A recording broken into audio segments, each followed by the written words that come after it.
I always, recommend that clients think about, tying sales to the back end of those pilot agreements.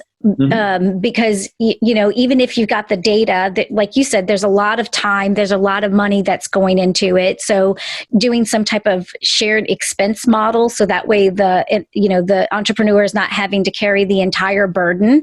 And then also that tied to, hey, if X, Y, and Z happens, can I get your commitment up front that you're going to roll this out in X way?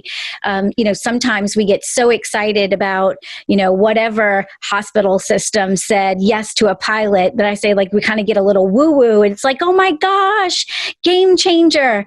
And it can be actually a death trap, right? If we don't do it right with those strategies and tactics up front, with something that looked like a really good thing can actually turn into something that can be a challenge. That's exactly right. Because things happen, leadership changes can happen in that time frame, or the market can change, COVID can happen, right? I mean, right. A global pandemic can happen. What are the odds of that? What is that? Death by 1,000 pilots to you name it, right? I call it pilot purgatory, when they get stuck in the pilot.